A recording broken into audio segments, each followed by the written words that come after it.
This is an introduction to anterior chain strength training movements. Your first movement today is the plank hip tucks. When performing the plank hip tuck, it's important to position yourself into a push-up plank position. You need to maintain a perfectly still thoracic position and pull through with the abdominal muscles and squeezing the glutes to tilt the hips inward and outward, only moving at the hips. It's important to not sag at the back or at the upper back and not to bend the knees. Your second exercise is the half kneeling pull press. During the pull-off press, the loaded side of the body will be knee down. Try to maintain a straight line from the forward foot to the back foot. You pull the load directly into the sternum and press the load straight outward from the sternum. Try to hold the position for upward of 5 seconds, pull the load back in, and repeat.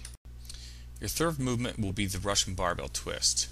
During the Russian barbell twist, you're going to position yourself where the end of the bar can touch your nose. You'll be standing directly underneath it.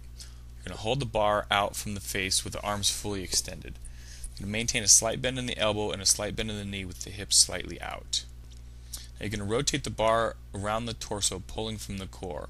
When coming around the side, maintain a flat-footed position unless you have a little bit of strain or pull in the lower back.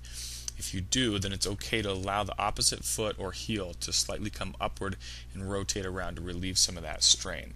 Again, when coming back around, allow the shoulder to work and allow the core to do the majority of the pulling, whipping the bar around the body to the opposite side and repeating. Your fourth movement here is the plate drag. During the plate drag, you're going to set your feet on a plate, position yourself into a push-up position, and you're going to walk yourself out, dragging the plate behind you. Now it's very important to not allow yourself to break down at the shoulder or the upper back and not to sag at the lower back. It's easy to maintain a high hip position but still have a really arched lower back. So try to tuck the glutes in, draw the stomach in to where you have more of a neutral spine throughout this movement, and pull yourself quickly and aggressively with the arms. The fifth movement here is the barbell ab rollout. When setting up for this position, put your knees onto a soft pad and set your arms or your hands right outside the shoulder onto a barbell. Tuck your hips underneath you and allow yourself to have sort of a negative curve into the lower back. Push the body out, maintain a solid core, and allow the arms to move outward along with the hips as you extend through this movement. Allow yourself to maintain at least a neutral core and to not at all sag at the lower back throughout the extent of this exercise. When pulling yourself back inward, it's important to not just shove your hips back into your calves, but to allow the arms to pull underneath you, the back to arch up like a cat, and the hips to pull back at the exact same time. The sixth movement is a suspended fallout. This is much more of an advanced movement, so use smaller fallouts to gain confidence and progressively move towards larger fallouts.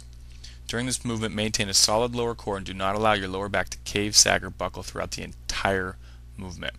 Push your arms outward, allowing your core to stabilize. Once you reach a comfortable position, pull back in.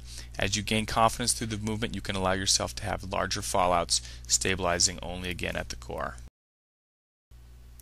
Your final movement here is the single arm Swiss ball plank. To set up for this, set up with a wide foot position and place both hands on the Swiss ball. Place one hand directly in the center of the ball and the other one just as a stabilizer to the side of the ball.